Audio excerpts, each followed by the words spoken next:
Hi everybody. Back during my years at Salesforce, I noticed something very interesting consistently that certain leaders were always able to get the best people to join their teams. And I always thought it was because they were great leaders, and that's part of it, but I also noticed they were doing something very different from everybody else in the company when it came to hiring. So at Salesforce, the fiscal year starts in February. And what that means is December is a very busy, mad, insane time for everybody to throw their hats in the ring, to interview, to be jockeying for positions. That's all happening when you're trying to close out December. And so it's a crazy time. But the savviest leaders were doing something completely different. They were actually starting as early as September or October and quietly tapping people on the shoulders and gauging their interest in getting a promotion, changing jobs, changing teams, coming to work for them.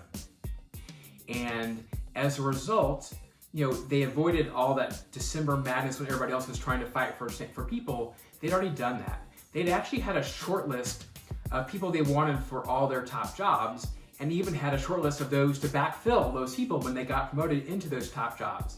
They were playing chess when every other hiring manager in the company was playing checkers. And they got the best people because of that. They got people committed to them early on in the process, and they got the best people year after year after year.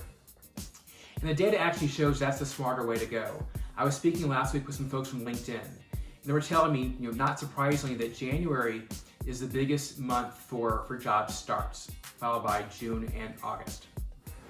But what I didn't know and I found fascinating was in Q4, the amount of job research and job applications jumps up exponentially. That candidates, that people are starting to look around and say, what else is out there? What's interesting that's going on right now? And they start to think about a few moves ahead themselves. This actually reflects my experience as well over the past, let's say, 2 to 3 weeks. The number of people who are some of the best in the field and very high caliber have quietly said, hey, what are you seeing out there? Who are you talking to? What are the interesting jobs right now? And so these candidates, they're not necessarily looking to change right now, though they might.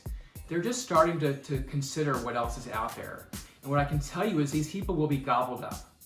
They'll be gobbled up by the first movers, those who are engaging early with them and starting to get their commitment to join their teams early on, even if they don't start for a couple months. So my strong recommendation to all of you is to start to think about Q1. And I know a lot of us are all in Q4 and just starting to think about that and how do we execute that. But start to think about your org chart, your people for Q1 and what your team needs.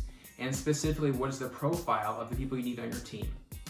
And this is most important for the leaders of your team, right? Those who are running the function, these are the ones where you really gotta start early and get these people in place first.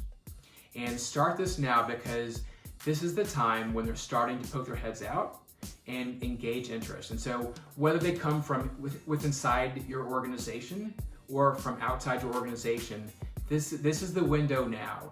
If you miss it, you're gonna miss the top talent. This is your chance to play chess when all the rest of the companies are playing checkers come December and January. Good luck out there, everybody. Happy hiring.